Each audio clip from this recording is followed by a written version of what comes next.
We once were, we are no longer a Christian nation, at least not just. We are also a Jewish nation, a Muslim nation, and a Buddhist nation, and a Hindu nation, and a nation of non-believers.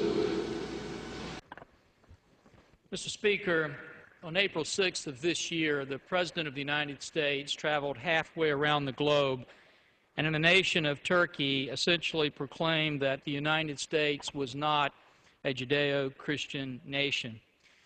Now, I don't challenge his right to do that, nor do I dispute the fact that that is what he believes. But I wish that he had asked and answered two questions when he did that. The first question was whether or not we ever considered ourselves a Judeo-Christian nation. And the second one is, if we did, what was that moment in time where we ceased to be so?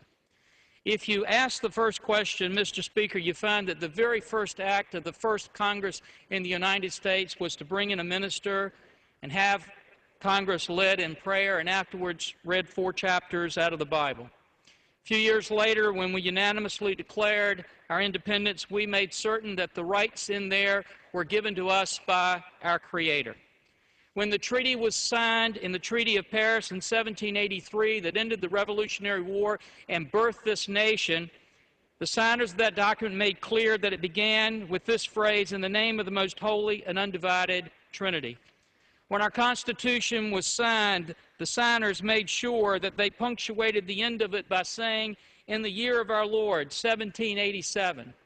And 100 years later, in the Supreme Court case of Holy Trinity Church versus the United States, the Supreme Court indicated, after recounting the long history of faith in this country, that we were even a Christian nation. President George Washington, John Adams, Thomas Jefferson, Andrew Jackson, Abraham Lincoln, William McKinley, Teddy Roosevelt, Woodrow Wilson, Herbert Hoover, Franklin Roosevelt, Harry Truman, Dwight Eisenhower, John Kennedy, Ronald Reagan all disagreed with the President's comments and indicated how that the Bible and Judeo-Christian principles were so important in this nation. And Franklin Roosevelt even led this nation in a 6-minute prayer before the invasion of perhaps the greatest battle in history, in the invasion of Normandy, and asked for God's protection. And after that war, when Congress came together and said, where are we going to put our trust? It wasn't in our weapon systems or our economy or our great decisions here, but it was in God we trust, which is emboldened directly behind you. So if in fact we were a nation that was birthed on those Judeo-Christian principles, what was that moment in time when we ceased to so be? It wasn't when a small group of people succeeded in taking prayer out of our schools, or when they tried to cover up the word referencing God on the Washington Monument, or they tried to stop our veterans from having flag-folding ceremonies at their funerals on voluntary basis because they mentioned God, or even when they tried in the new visitor center to change that national motto and to refuse to put "In God We Trust" in there. No, Mr. Speaker, it wasn't any of those times, because they can rip that word off of all of our buildings, and still those Judeo-Christian principles are so interwoven in a tapestry of freedom and liberty that to begin to unravel one is to unravel the other.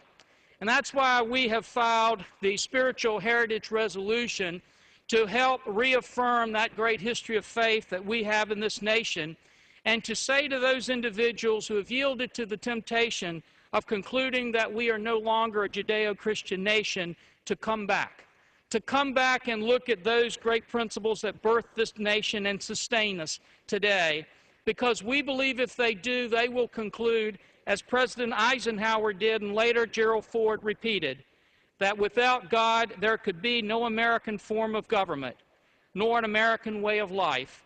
Recognition of the Supreme Being is the first expression of Americanism.